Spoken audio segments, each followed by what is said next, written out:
Hi, this is Paul, and I have a very special guest here today, Warren Mills. Warren is the guy responsible for bringing me to Australia and putting on that conference there.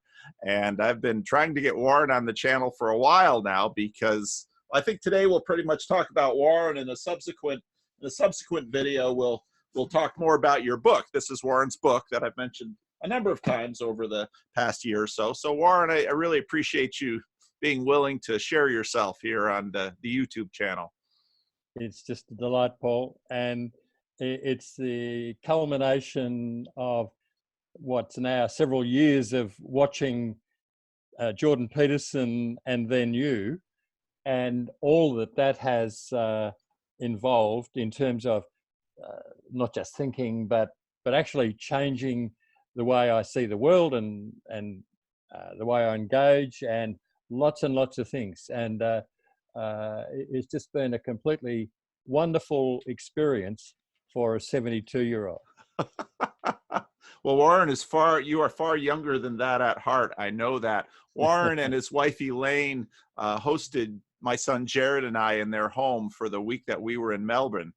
And I just had such a delightful time visiting with Warren. We had opportunity for just hours of conversation, and those were really special times for me, Warren. I really appreciate it. Yeah, me too. Yeah, it was a great highlight of this phase of my life, retirement and all that implies, and becoming a writer too, which has taken me several years, but the opportunity to think things through and write things down is one of the greatest experiences I've ever had. And you're right in the middle of it. Well, why don't we get into your story first then, and then we'll get into Jordan Peterson and the writing and that whole episode. So, okay. So when were you born, and what was that like? I could say I don't remember. But surely you've heard stories. Yeah, no, I have heard stories. I was born in Melbourne in 1946, so I was officially the first of the baby boomers. And my mum and dad were married during the war. Dad was a mechanic, and that theme of being a mechanic reoccurs in my life. And he'd lost a leg in a motorbike accident, and that had prevented him from going to the Second World War. So he was a mechanic with only one leg, not that you would know. And we lived in what was my mother's family home, which was a big market garden in Bentley. And the garage where Dad worked was across the road. And so I would get up on the fence and watch the goings on in the workshop. And some of the young mechanics had hot rods.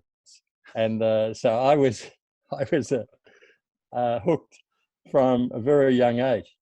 So I have an older sister and a younger brother. And we're a bit unusual in that my family were Brethren. And the Brethren movement was influenced by John Nelson Darby, an Anglican clergyman, an Irish Anglican clergyman, who popularized the idea of dispensationalism that was later enshrined in the Scofield Bible. And the idea of that is that God deals with humans with very distinctive dispensations throughout history, which of course is true, but he took it to the nth degree. And so we considered that we were the only ones that were, the faithful remnant. And which we knew wasn't true, because we knew that the Brethren were weird. And so it was a throwback from Anglicanism and they had rejected all of the institutional hierarchical sort of structure. And we met in gospel halls, which were very plain buildings, bare wooden floorboards, no clergy, and anyone could speak as long as you weren't a woman. So I learned to speak as a 12-year-old, and I was baptized as a 12-year-old, and the sort of you'd come of age if you could contribute to the communion, you know, the worship service, by giving a hymn or giving a word or reading scripture or something like that, which I did. And so I've had a sort of a high degree of reassurance of, you know, my self-importance, I suppose, from a young age, which people have described in various ways that I can't mention. They all include the idea of being a know-all, though. So I went to the local primary school and then technical school in Brighton, and developed friendships that have lasted more or less a lifetime. And I wanted to be a mechanic, and I ended up getting a job working for Repco, which was the company that my dad worked for, in research and development as a technician. So at a very young age, I was designing engineering devices for cars and trucks and tractors, and making prototypes, testing things. So that's really a lifelong theme. I've been a creator of mechanical things, working with my hands, which I still love doing. So I worked in the automotive industry, mainly for Repco, later for a national tyre retailer called Bow Repairs. And I was in and out of management and or training positions really from the early 70s. And so I did a training qualification, and then I was variously self-employed in my own business that I bought off Repco, or went back to Repco in a state management position. And we, as a family, lived in South Australia and moved around a bit. Then that was short-lived, that job, and ended unhappily. And so we moved to country Victoria, to a place called Sale, which is a couple of 100 kilometres from Melbourne. And we lived with a community called Fusion, led by another Bretho guy, Mel Garvin, who was a bit of a guru. And so I ended up studying what they called a Diploma of Youth and Community Work for 12 months. And that was when I was 40. It was very significant that I took that time out from ordinary employment, and we lived on a farm, and I did that study. And that had a great impact on me that still remains. And so we came back to Melbourne. We'd kept our house, our family home, and the kids completed their secondary education there and eventually moved on. We sold our house and moved to the city fringe, to Albert Park, which is where they have the Formula One Grand Prix. And we bought a tiny house near the school that Elaine became principal of, and which happily doubled in value in a short space of time. It was a very good experience. I also built a car during that time. I built a racing car, and that was a fabulous thing to do.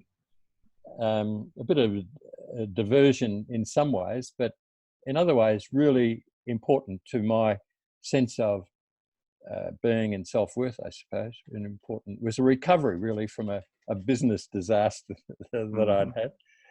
And so we eventually sold our house in Albert Park and bought our apartment in Docklands where you stayed, which is right in the city, more or less, and overlooks Port Phillip Bay, Victoria Harbour. And we really love being here because it's so convenient and the view's pretty good. Now you should mention a little bit about the first book you wrote before the Christian one. Oh yeah,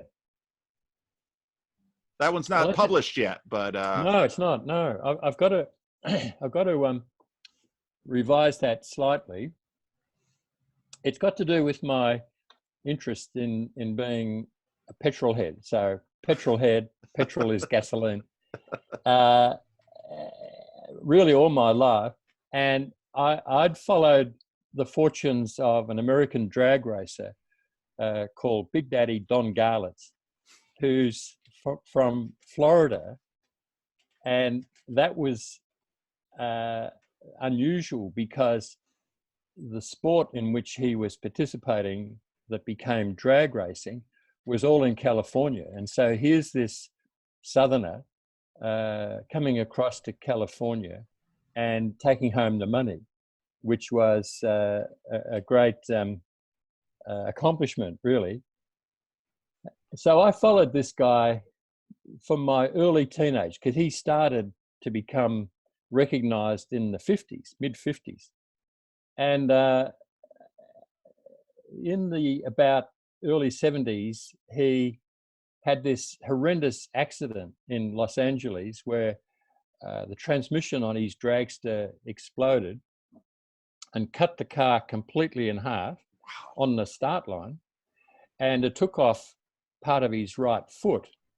And so he ended up in hospital in Los Angeles in great pain and refused pain-killing medication. So the hospital staff more or less abandoned him because he wouldn't take painkillers. So he recalls that he called out to God, and that a sense of the presence of God came into the room, the pain went away and never came back. Now, I was intrigued by his story, not that I knew that part of it, but later he put the cross on his car and the words, God is love. And so I've written a book about him. And I finished that perhaps 4 years ago. And I submitted it to HarperCollins, who said that it didn't fit any genre, so I put it aside. So I've now sort of figured out how to revise it, because this guy Garlitz is a strange sort of a Christian. He's really an enigma, I think, and a compulsive, brilliant, competitive sort of a guy. And I've drawn tremendous inspiration from him. And so I went and visited him with a friend of mine, Eugene Kneebone, who you've met, and interviewed him, and he had some shocks in store for us, which are in the book, and it's all part of this story. But I think he's an extreme example of someone wrestling with the issues of faith and integrating them in an interesting way. And his story really is attributable to his wife, who's now deceased, and her encouragement of him. And she was a Christian, a practicing Christian, and he sort of was in the way that you are in the southern states of Florida. But he's got a very interesting story to tell. And so I'm really telling the spiritual side of his story.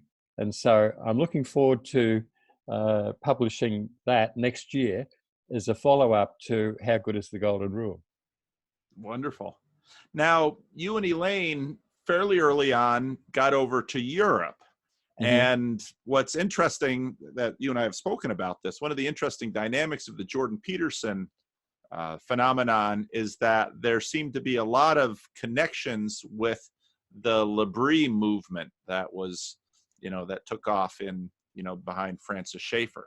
And I thought it was early on in my journey with this, I thought it was amazing how many people I was talking to who had made it to L'Abri and who were also sort of circling around Burn Power, who I've done some conversations with on this channel. Same with him. So how did that impact so you grew up Brethren, dispensational. What happened at L'Abri for you? I guess Elaine and I were already married by that stage, and I suppose I had started to investigate. Well, I'll start again.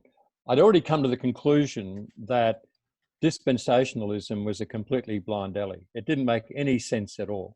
And so I had rejected it, but without rejecting Christian faith. And so Elaine and I had very consciously agreed that we would always tell each other the truth. It's a very interesting observation of ourselves. I wouldn't say that we've done it all that well from time to time, but we've been fairly, persistent, I suppose. And so we decided after living interstate, we'd come back to Melbourne, bought a house, and we decided that we'd go to Europe. And someone gave us a book by Edith Schaeffer, Francis Schaeffer's wife, called L'Abri, which is the name of their commune, it really was, in Switzerland. And it was a beautiful story, and so elegantly told. Well, that's right, another friend of ours had been there. And so we decided to make that a destination because we were, inquiring and testing our faith, and which we shared really all of our time together. And Elaine was 16 when we met and first started dating. So we went to London, bought a car, an MG GT, and travelled the UK. Then we went to Europe and stayed with some friends in Holland, and then more or less made a beeline to L'Abri. And it was a really warm summer, and there was people everywhere, and the village and L'Abri was completely crowded, and there was no room for anyone, which didn't matter to us because we had this small car and we'd bought a roof rack and camping gear, and we had it all in a box on top of the car. And so we could stay anywhere. And so we were invited to camp on a farm up the mountain, which we did. And we pitched our tent, and then found that there was all of these others, Americans in particular, plus some English guys, living in the barn, also attending lectures at L'Abri, which was several kilometres down the mountain. But they had no car, and so we would transport them. And the MG GT has a rear hatch, and you could lift a hatch and lay down the very small rear seat and get them to all lie in the back like sausages. So you could carry 3 or 4 of them in the back, which was very convenient because, as it turned out, their names were Nicky, Nicky, and Nicky. And they turned out to be Nicky Gumbel, who was the popularizer of Alpha, Nicky Lee, who's gone on to work with Nicky Gumbel and develop a ministry to do with couples and marriage with his wife Scylla, and Nicky Hills, who interestingly was a friend of Justin Welby and was responsible for his conversion. And he's now the Archbishop. Is that the right name of the Anglican Church? You're the Anglican, not me, so you should know the titles better. Well, than that's right. I'm a fake Anglican. Wow. And so that was an amazing experience to meet not just those guys, but others from America, including another guy from I forget where, but Bill Chilton is a 6'8" architecture student when we met him, and he's now and has been for many, many years a partner in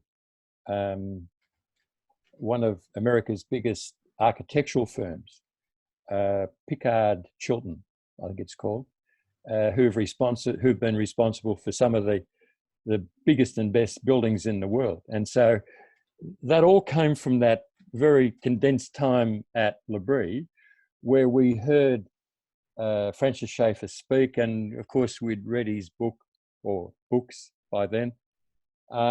Probably more significantly, we were introduced to Os Guinness and his book, The Dust of Death, which I think is one of the absolute great books of this era, in that it almost completely predicts the demise of Western democracy. And so I've gone back to that book.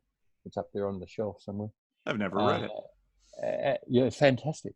He's a colleague of Ravi Zacharias, and a great, sort of a social critic and an apologist. He's the heir to the Guinness family fortune. Is he really? That Guinness? Yeah. I didn't know that either. Yeah, no, it's incredible. And so Schaeffer was one of those sort of gurus who was impenetrable, really. But if you're serious, you'd have a go. You'd at least talk about his books and his ideas. And he's been tremendously influential in that I've got his books and I've gone back to reread them and to try and understand them and make sense of them.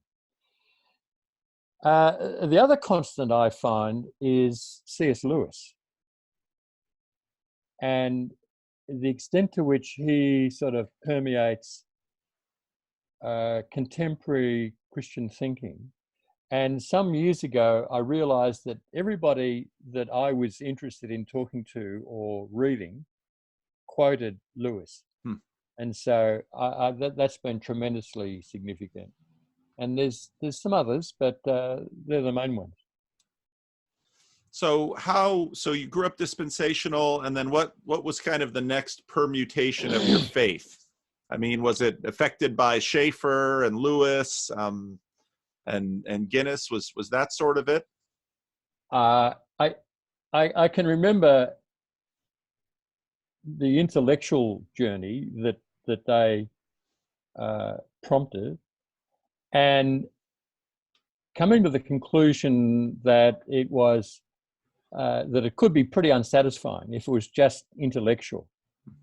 By that time, Elaine and I got married, and we lived in West Australia for a couple of years before we had any kids, and then we come back to Melbourne. I was working with Repco, and we opened a new business over there.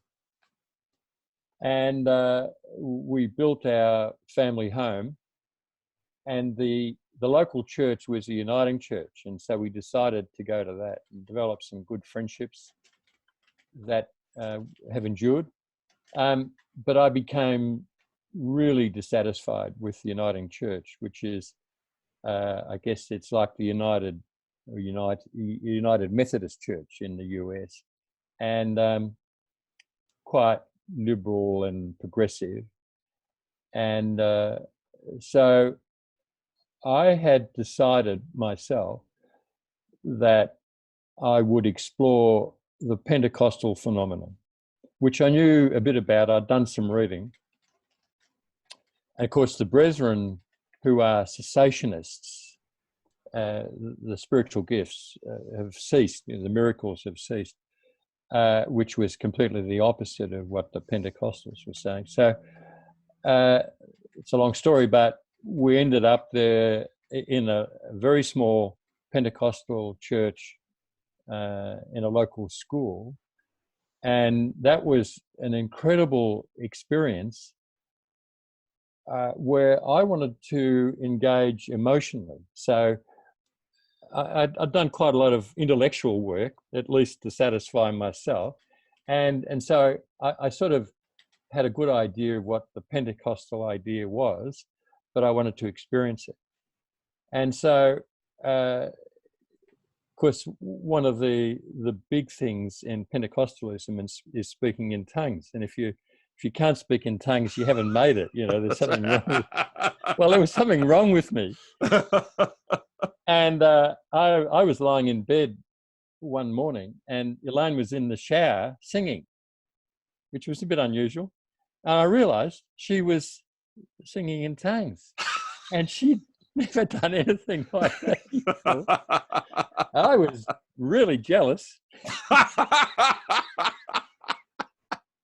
And this has happened a few times in our life. That, there's something that I wanted to pursue, and she just does it straight away. Anyway, so of course, eventually I got to speak in tongues, and there were certain cultish aspects, though, to this fellowship, which we were aware of. But it was an incredible experience, really fantastic. But we could see, the whole thing writ large about emotional experience and glossolalia and healing, all that sort of stuff. We could see it all.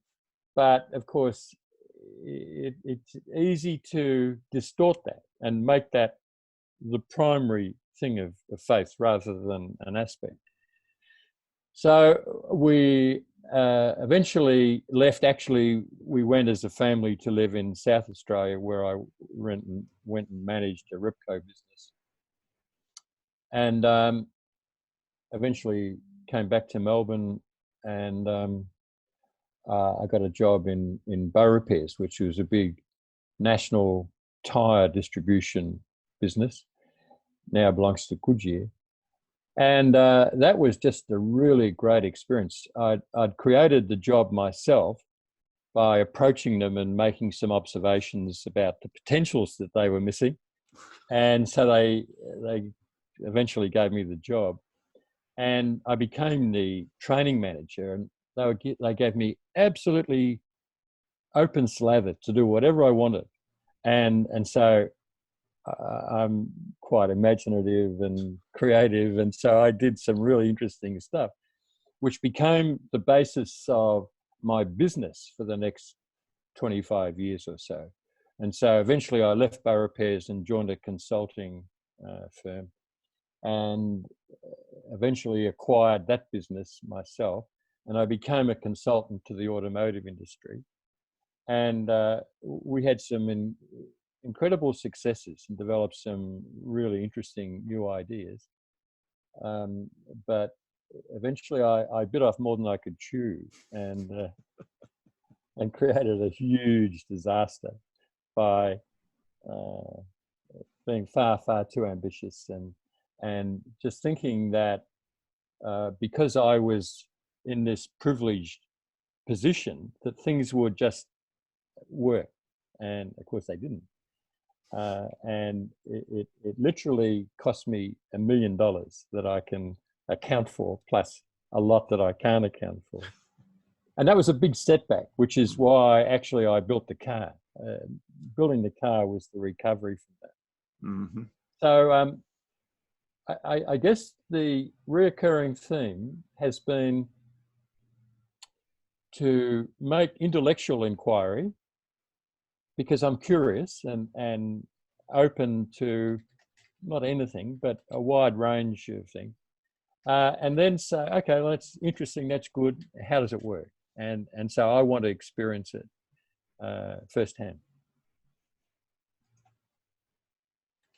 So you did the Pentecostal thing, and what happened after that?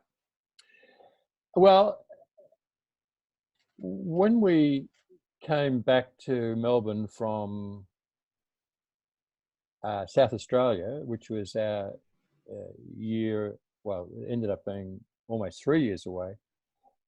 Would you believe we decided to attend the local Brethren church, which was quite close to our home.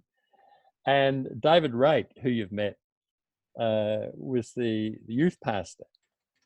And it was a tiny church, but had some really excellent people in it, including David and George Morgan, a lawyer, and Lynn Rauber and some other guys.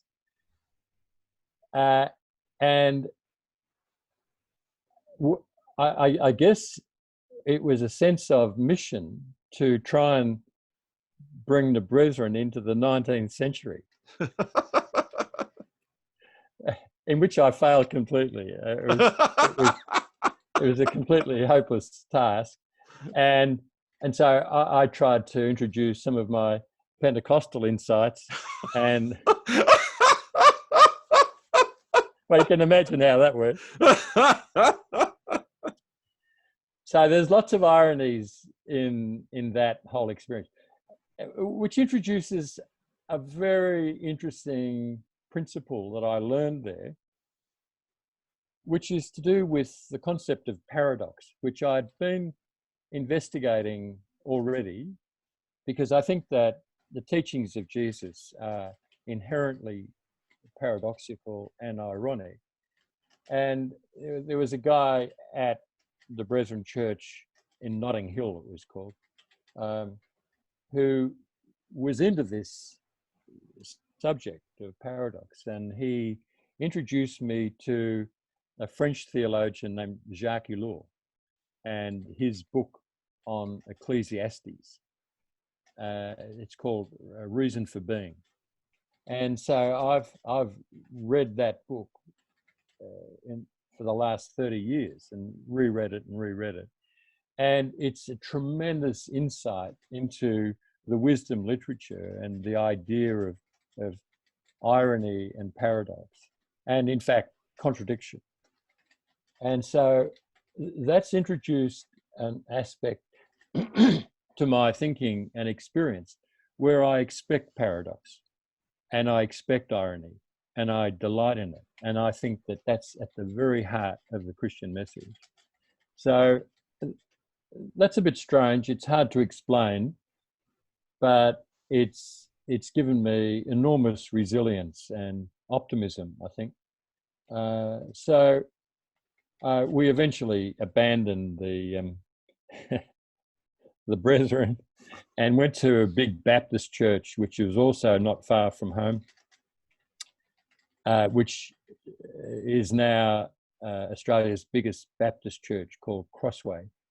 And that was a great experience too. We had a really big home group and we saw people become Christians and grow in their faith. And of course, we did too.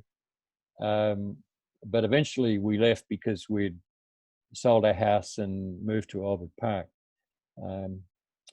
And so I guess my real adventure, though, occurred when I started to stop working so much. I wasn't retired, but I had the opportunity. Actually, what happened was Elaine became principal at Albert Park Primary School, and that created the opportunity for me to not have to work full time.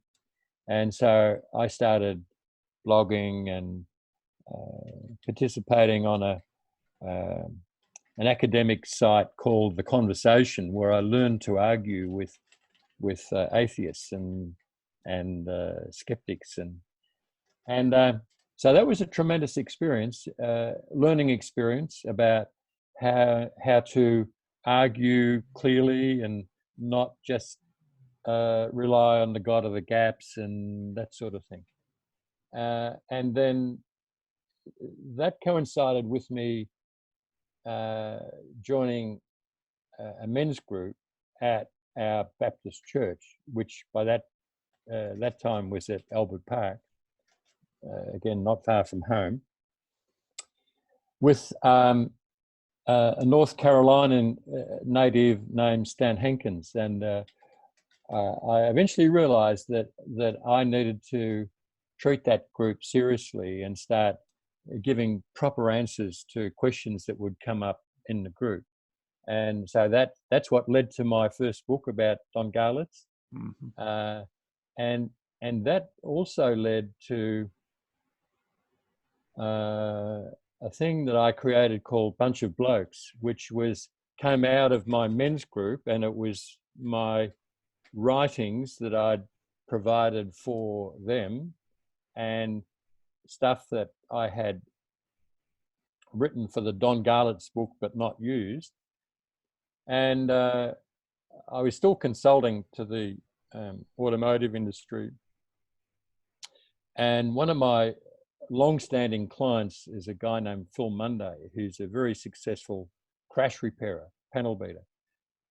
And so I was out seeing him, and I gave him the draft of my book because he's a petrol-head as well, a very successful petrol. And I said, look, I've got this other thing. It's really material for men's groups.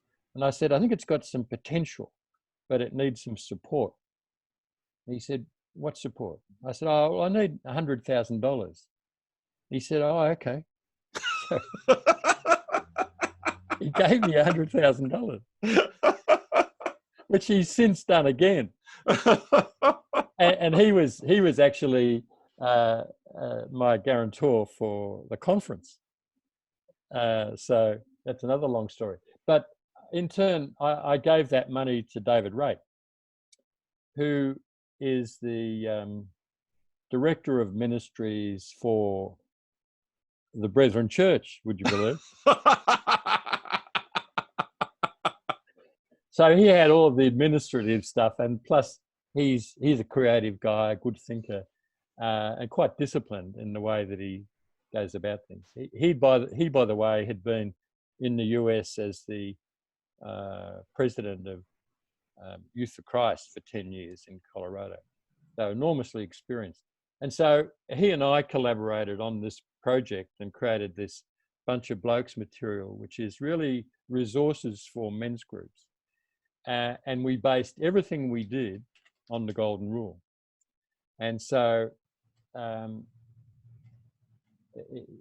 book, How Good is the Golden Rule, was intended originally to be just sort of the collected writings of Bunch of Blokes, which I quickly found to be unsatisfying. And so by this time, I'd met Michael Murphy, who became my publisher. I didn't know he was a publisher, and he's a Catholic guy. And so we decided that there was so much common interest between us that we ought to do some sort of project together.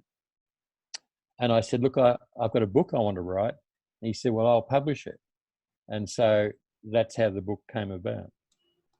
Now what caught your interest, or what need caught your attention for men's groups? What had you been seeing?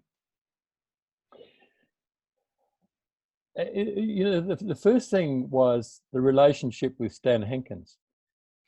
He was an exec with IBM and had come out to Australia to run part of their business. And he's a good guy and a very generous, open-hearted, intelligent, as a lot of Americans that I've met are. And the reason is that their companies had sent them to Melbourne to run their businesses. So they're senior executives and they're well-trained, and if they're Christians, they look for a church, and an easy solution is a Baptist church, which we were attending in Albert Park. And so at one stage, there was a cohort of 50 Americans at Albert Park Baptist Church. It would have been half the congregation easily. and they would come and go every few years. But Stan stood out. He had young family, 2 teenage kids. He was pretty tough with them and had very high expectations. And he announced that he was going to have a men's group in his home. So I thought, gee, I should be part of that. So I joined with him, and he had a very relaxed style, and his wife Gigi was very hospitable, and we would just sit around in the kitchen and eat food that Gigi had prepared and talk about sport and politics and stuff. And then we would watch Alpha or something like that and discuss it. And so that made me think that I should be more responsible in terms of making statements and following up with some serious study about various topics. I remember one of them was I quoted the scripture where I think it's Jesus who says, some of you cross land and oceans to win converts and make them into bigger devils than yourself. And when I said that, there was this incredulous sort of response from the group.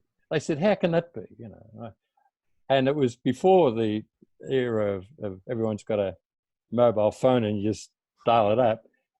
And so I went home and did the research and wrote some material about that, because I think the general idea was that if you're sincere, that everything would always be okay, and that sincerity was probably the highest value. Well, it's not true. And so here's Jesus saying it's not true. And so it was a bit of a mind expanding experience for us as a group to delve into some of these subjects. And there was one guy in particular who just experienced a divorce and was going through some really difficult times.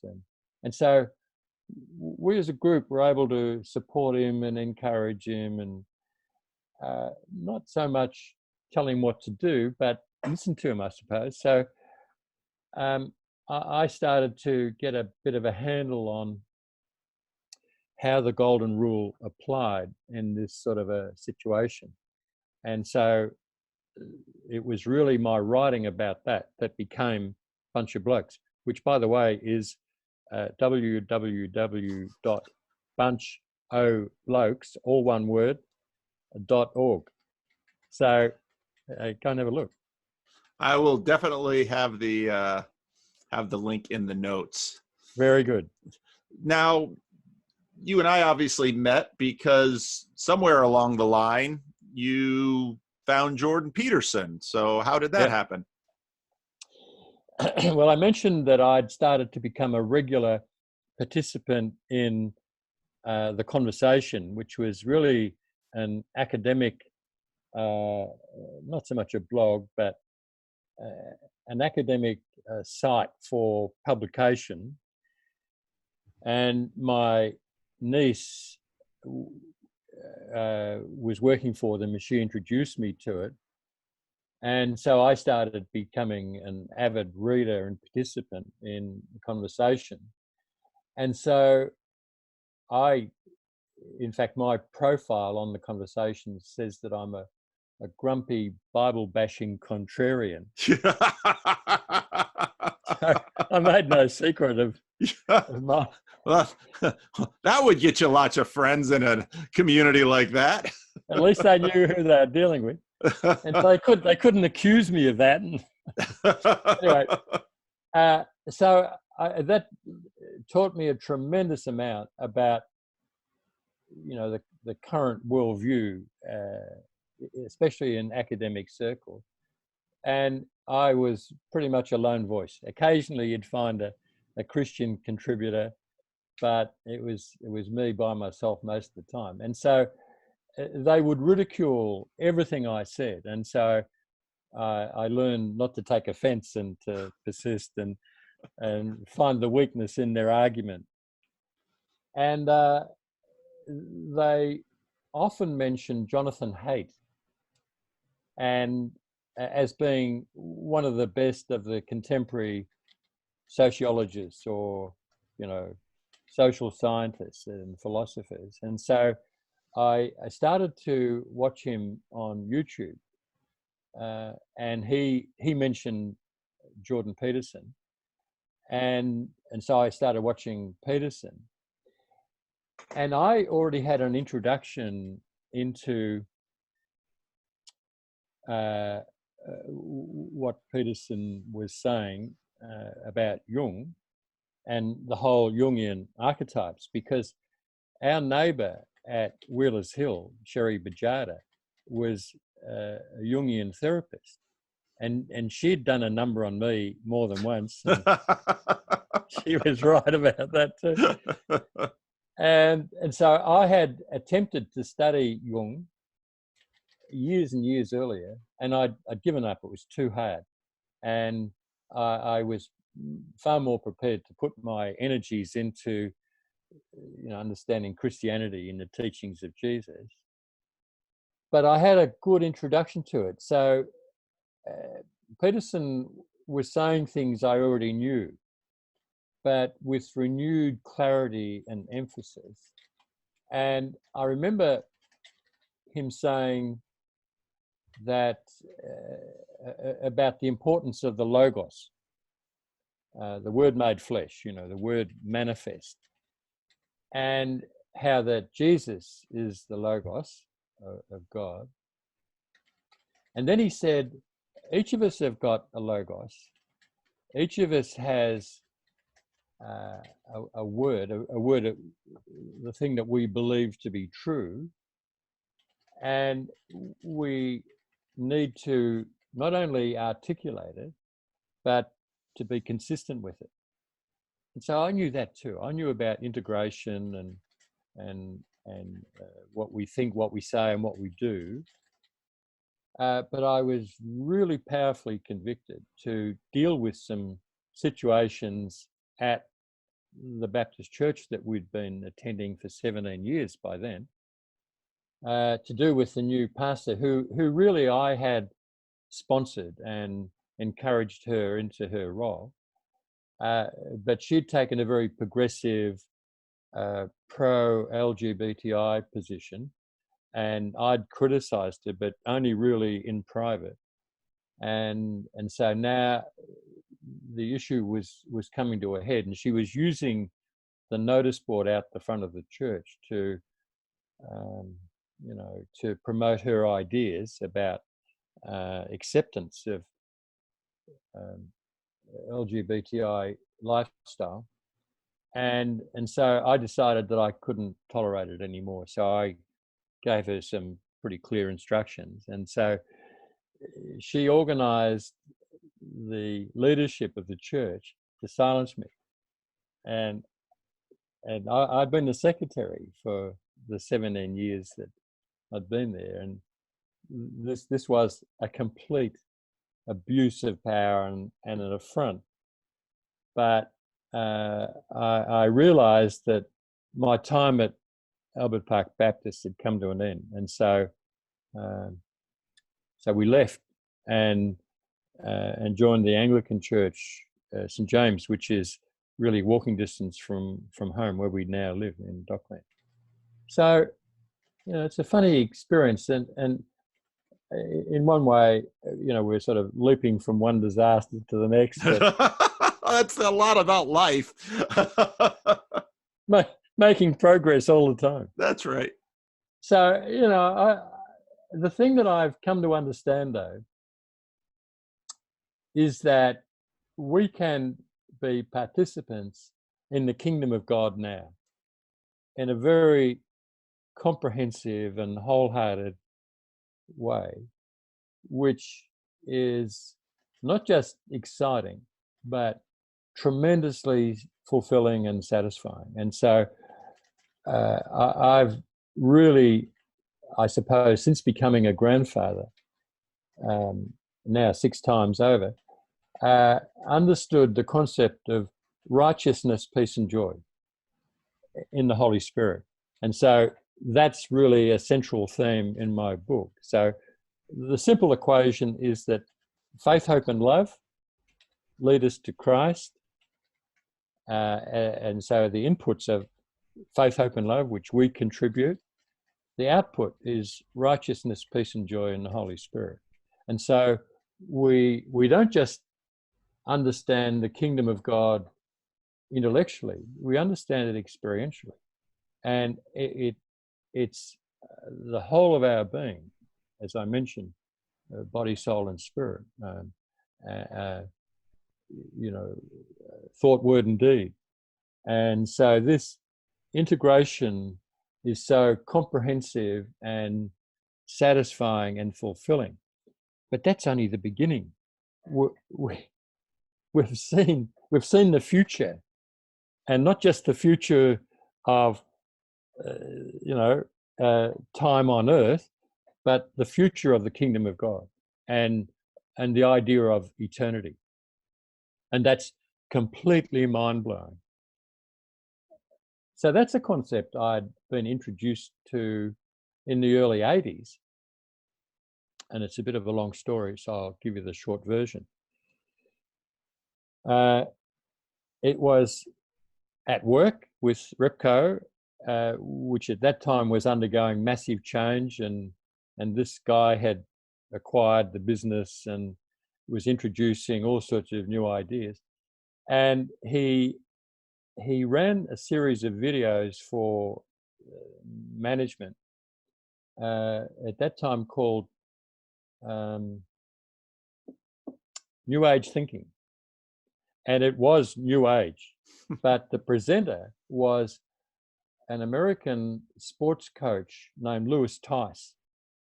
And I was pretty resistant to anything to do with New Age, but eventually this guy won me over.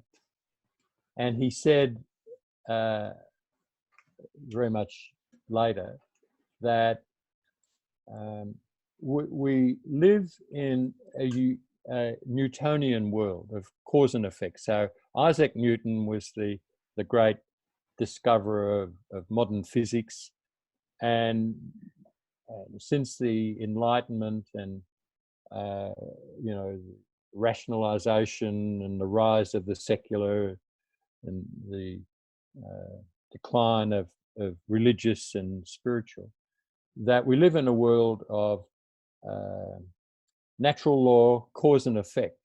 And Newton said that if we understood science well enough, we could understand God's mind and predict the future. And Lewis Tice said, well, actually, we now live in a Newtonian world because science is all around us. Technology has taken over and dominates everything we do. He said, but actually, we live in a Whiteheadian world. And he was talking about the philosopher and mathematician Alfred North Whitehead, who spent most of his career in the US, by the way, who had developed a theory that became known as process theology, that says we don't live in a cause and effect predetermined world. We live in a world where we're invited to participate in a creative relationship with God, and that's the future, and that's the reality. And so I think there's some dangers in letting this idea go too far, because God is still sovereign, God is still absolute, but he's not controlling everything. He's inviting us into a creative relationship. And so that idea completely got a hold of me, and I studied process theology for several years until I realized it was pantheistic, or it tended to become pantheistic. But that's a vision of the kingdom that I've seen, and I find tremendously exciting. And so what we're experiencing now is very partial, very much limited by time and space. but there's something much, much bigger and much better coming. And it's creative relationship where sons and daughters of the Most High, co-heirs with Christ. That's mind-blowing. Well, so I loved your little sermon, but you found Jordan Peterson. You got interested enough in Jordan Peterson to do a conference. Now, Yeah. one of the interesting things that I've noted even after my trip there, Peterson's talks in Australia, he posts them more than any of his other talks. And it often seems that it's his talks in Australia that he gets into some of the more interesting things that you and I have interest in terms of the religious aspect, you know, more necessarily than the political aspect that he talks about. Why do you think that is? I don't know. I guess Australians might be a bit less complicated than some of his other audience. I don't know. He became well known very quickly in Australia after the Cathy Newman interview, and he had some similar interviews in Australia with the ABC, the Australian Broadcasting Commission, and I guess I don't know. I guess a lot of, well, he also had hooked up with John Anderson, who was the previous Deputy Prime Minister of Australia, and had done some interviews with him that were well known. I guess just clarity and simplicity of message, and not too much complicated by the politics as it might have been, particularly in US and Canada. So we don't have that sort of same political, things being overheated politically here, at least not on that subject, or the sort of things that Peterson talks about. So I think, though, from my point of view, Peterson became not repetitive, but he wasn't really saying much that was new after the first sort of gloss had worn off, which was why I found you so intriguing, because you're on a journey of discovery, and I think that your discovery of John Peugeot and John Vervaeke and the many others that are now part of your global congregation are just absolutely fascinating, and I don't even try to keep up, but I glance at everything that you post to see if there's a connection to what I'm thinking about, and I've found the experience of engaging with Peterson and now you to be endlessly intriguing and confirming and inviting new discovery every time I listen to you. So what have you been thinking about lately? Me?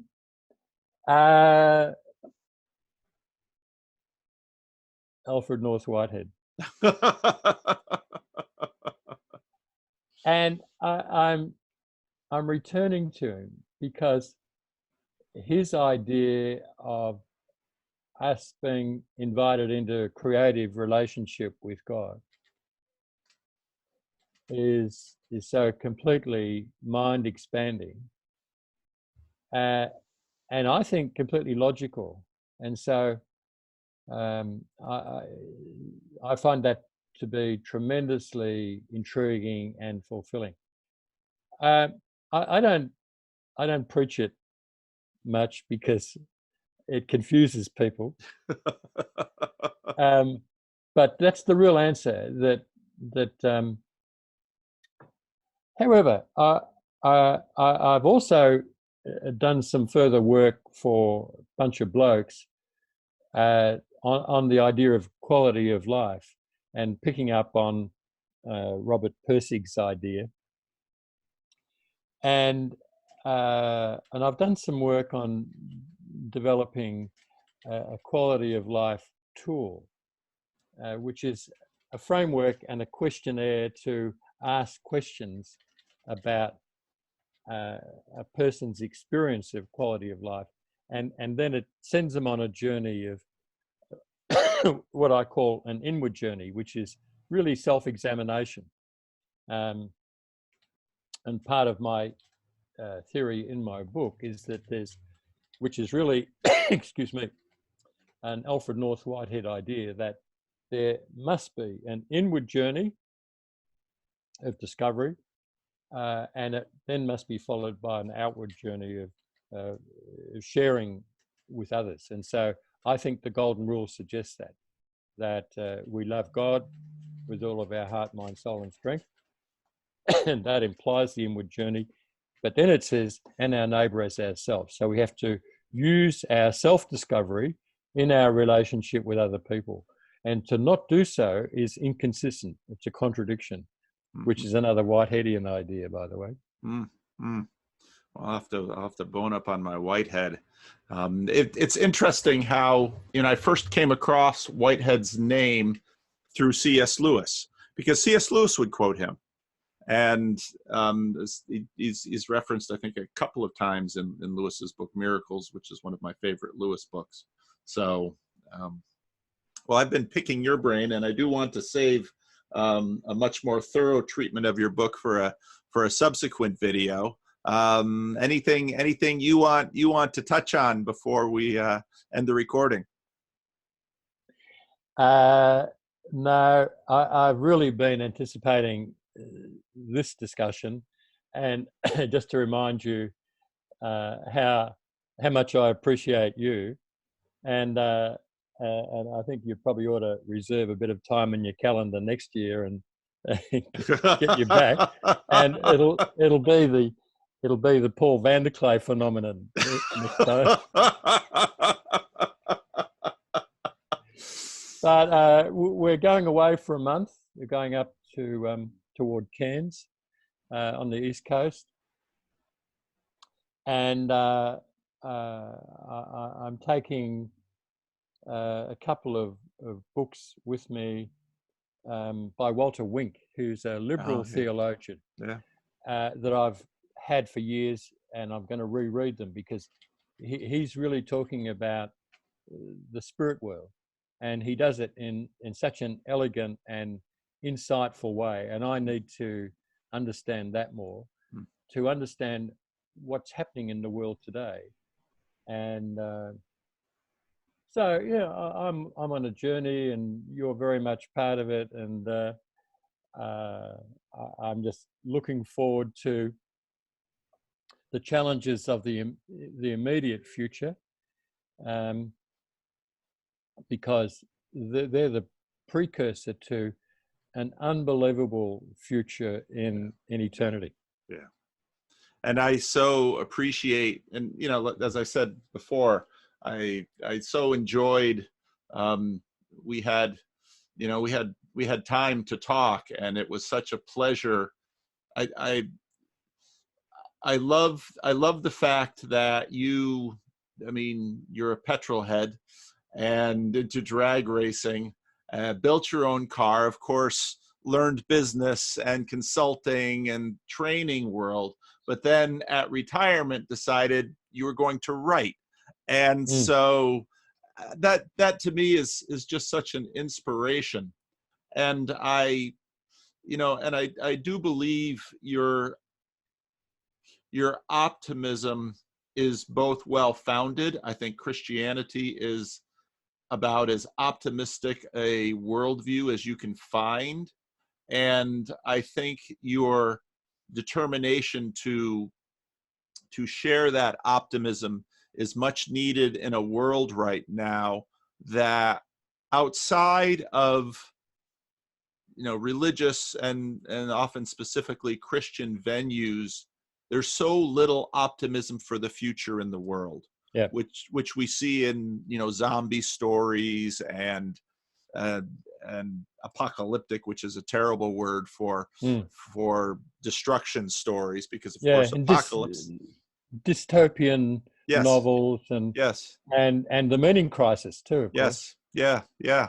So I really appreciate you, Warren, and like I said, I've been wanting to get you on the channel for a while and share you a bit, because I think also, especially for men need role models of faith, and not just one of the things I like about your story is you've managed to transcend Christian communities without necessarily having to dismiss or talk down about them, but recognize that these were stages in God's own journey in you. And that's an important. A lot of people who are not familiar with the church find the diversity of traditions within the church confusing, a cause of skepticism or doubt at times. But I do like Richard Foster's metaphor. That's one of the books I keep. The streams of living water, where he sees these different traditions of the church as manifesting certain perspectives on the heart of God.